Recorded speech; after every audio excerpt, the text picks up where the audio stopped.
Is money important? Yes, important juga. Cuma kalau buat gue sama suami, yang lebih important kita family. Ya uang sebenarnya kan kita hidup gitu-gitu aja sih, makan 3 kali sehari, bisa jalan-jalan udah bagus. Uang dikasih banyak atau luar biasa itu ya itu bonus dari Tuhan.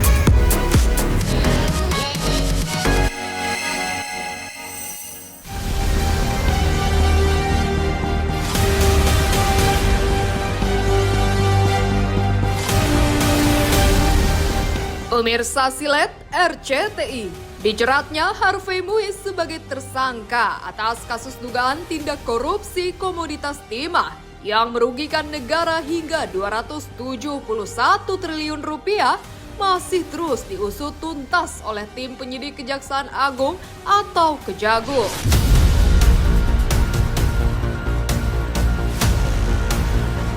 Setelah dilakukan penggeledahan hingga penyitaan sejumlah aset Harvey, sang istri Sandra Dewi rencana juga akan ikut diperiksa.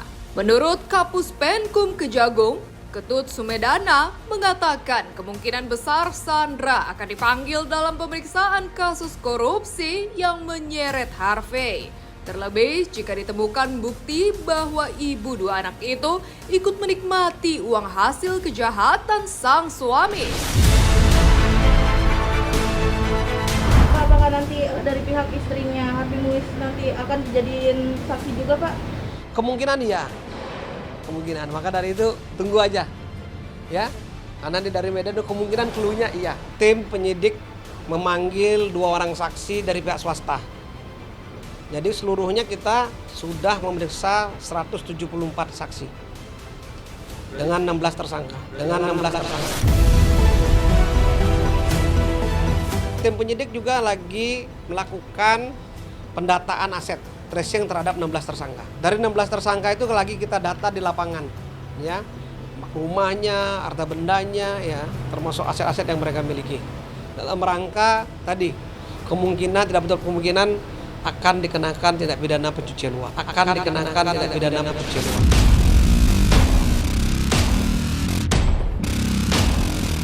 Di tengah badai permasalahan yang sangat dahsyat, publik pun bertanya-tanya kemana Sandra Dewi sebenarnya. Tak kunjung muncul memberikan klarifikasi, bahkan menutup kolom komentar di akun media sosialnya.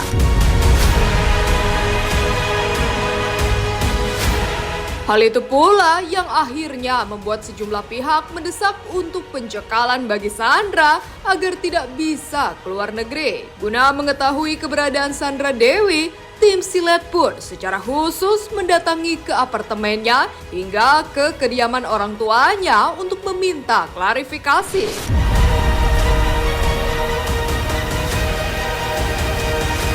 Lantas, kemanakah Sandra Dewi? Benarkah ia merasa sangat tertekan karena semua citra rumah tangga sempurna, harmonis, dan penuh kemewahan kini seolah runtuh berkeping-keping?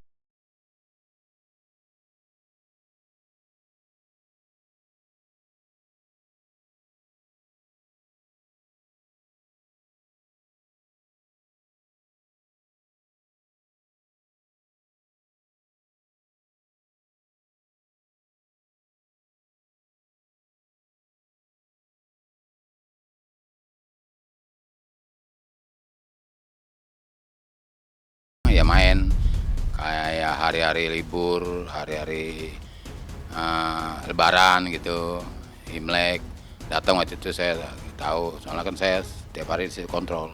Oh enggak, dia enggak tinggal di rumah orang tuanya, enggak tinggal di rumah lakinya. Pada saat pasal TPPU tersebut diterapkan kepada semua tersangka, keluarga tersangka pun akan diperiksa kalau hasil pemeriksaan dari PPATK ada aliran dana yang sampai ke para keluarga. Jadi ini bukan hanya Sandra Dewi, semua keluarga dari tersangka. Nggak ada yang sempurna sih, hidup tuh nggak ada yang sempurna. Aku selalu menekankan dengan teman-temanku kayak cowok tuh nggak ada yang sempurna, hidup nggak ada yang sempurna. Tapi sebenarnya yang bikin sempurna itu adalah kita sendiri gitu. Misalnya punya pacar yang seperti ini, bisa nggak terima gitu. Kalau misalnya bisa terima, ya udah hubungan kita jadi sempurna karena kita bisa terima semua kekurangannya dia. Nggak ada yang sempurna. Kalau mau sempurna pacaran sama malaikat, iya nggak sih? Kalau mau sempurna pacaran sama malaikat, iya nggak sih?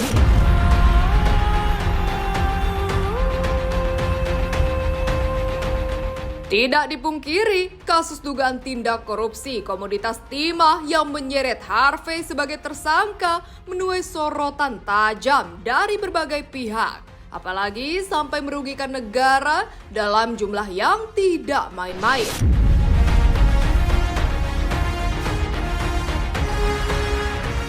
Desakan untuk mengusut tuntas juga datang dari selebriti sekaligus anggota DPR RI, Rieke Diah Pitaloka. Ia juga sangat menyetujui penyitaan aset yang dilakukan oleh Kejagung sampai ke akar-akarnya.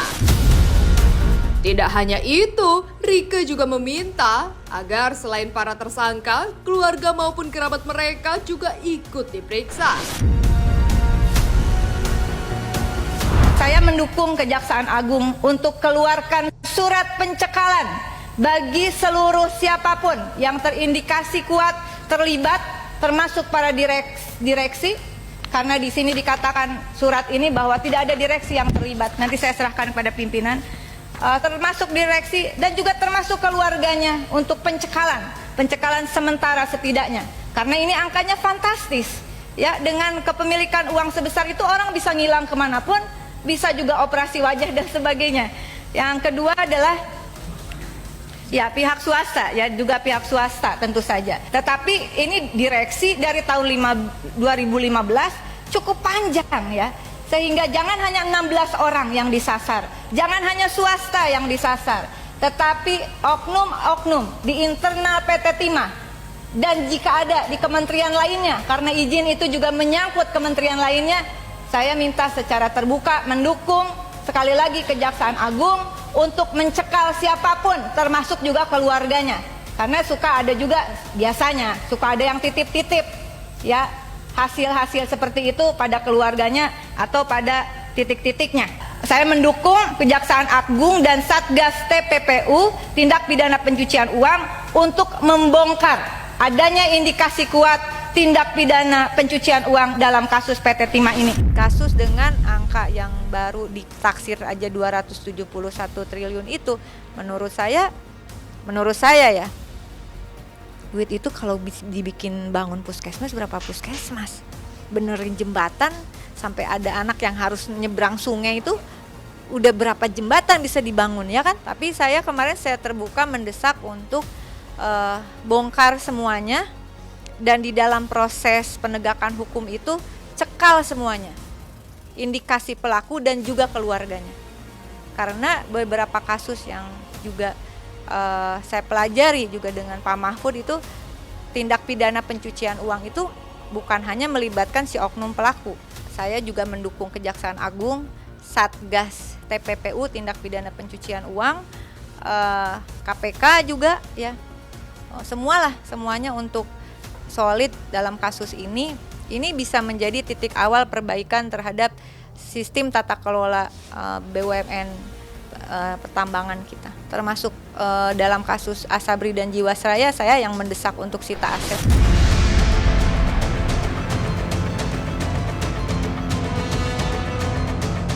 Menurut Rieke, nyaris mustahil jika keluarga atau orang terdekat tidak mengetahui bahwa kekayaan yang mereka nikmati merupakan hasil kejahatan.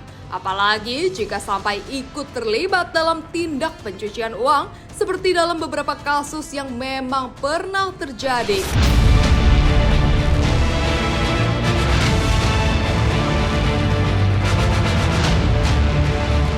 Apalagi dengan uang sebesar itu, bisa saja para pelaku melakukan apapun untuk menghilangkan bukti, termasuk merubah wajah dengan operasi plastik. Penyitaan dan penggeledahan sudah kita lakukan tahap pertama. Apakah berikutnya ada? Pasti ada terus berlanjut.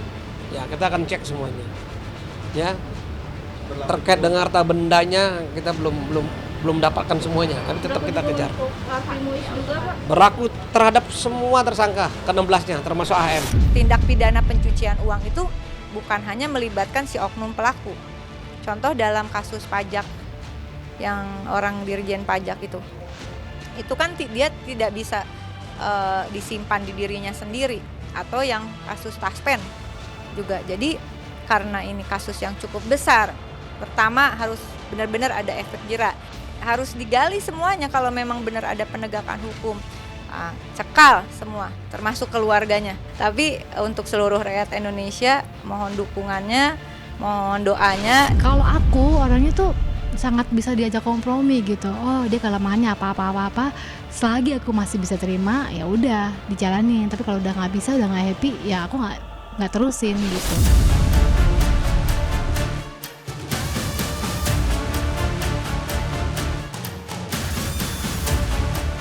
Setelah Harvey akhirnya ditetapkan sebagai tersangka, tak sedikit pula publik yang akhirnya bertanya-tanya dari mana sebenarnya sumber kekayaan pria kelahiran 30 November 1985 silam itu. Berdarah keturunan Ambon, Papua, dan Makassar, Harvey merupakan anak dari pasangan Hayong Muiz dan Irma Silviani.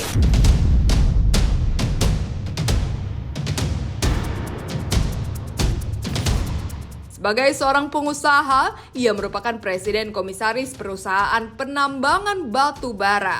Selain itu, ia juga disebut-sebut memiliki saham di berbagai perusahaan pertambangan timah. Lantas benarkah selama ini Sandra Dewi sebagai seorang istri tidak merasa curiga sama sekali dengan segala kekayaan luar biasa yang diberikan oleh suaminya?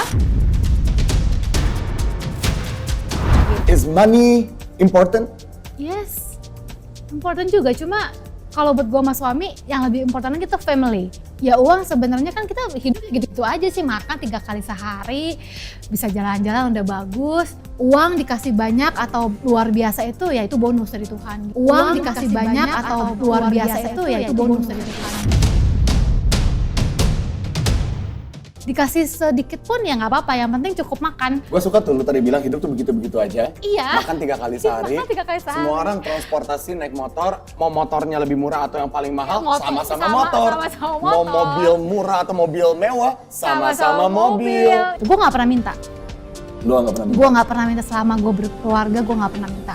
Tapi suami gue kasih, dia nggak kasih ya gue nggak akan minta.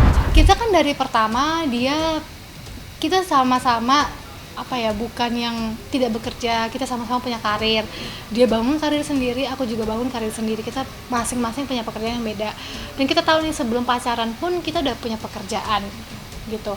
Jadi pas menikah pun kita bilang, aku bilang aku nggak bisa nggak kerja, tapi kalau misalnya udah punya anak, aku pasti lebih prioritasin anak sama keluarga. Sebenarnya kalau dibilang pengusaha, ya harus pengusaha karena ya harus berusaha dong. Masa nggak ada pekerjaan, masa aku pacaran sama pengangguran, gimana dong gitu.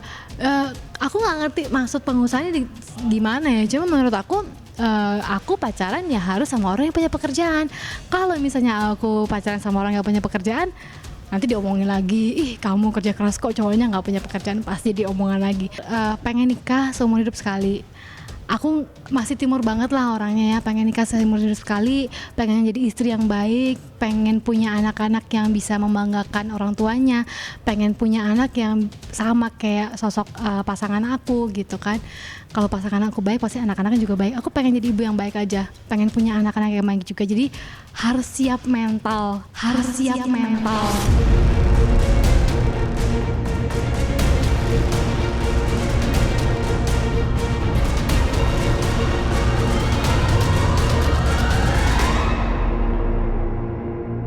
Meraih keberkahan Ramadan bersama layar drama teroke. Menemani Anda mulai dari sahur. Tukang bubur pengen naik haji menjemput berkah. Dia ini habis maling duitnya Laras, jangan dipukul. TKP para wali. Om, saya rasa Fatimah udah mulai diincar. Incar siapa? Hamka. Ramadan pertama. Islam itu agama yang mudah dan memudahkan. Tapi saat dijalankan susah sekali ya. Hingga menjelang waktu berbuka. Tukang ojek preman. Sebelum saya mati, saya pengen ke Monas. Terus gimana? Nanti aja ke Monasnya. Aku mencintaimu karena Allah. Arsy dan lo gue bebasin untuk meluapkan rasa cinta masing-masing. Cinta berakhir bahagia. Bapak kayak gini gara-gara saya bangun saya, Pak. Cinta tanpa karena. Ada yang bakal rumah dong. Kalau aku lihat, ini semua orang-orang amatir. Nikmati program pilihan teroke selama Ramadan hanya di RCTI.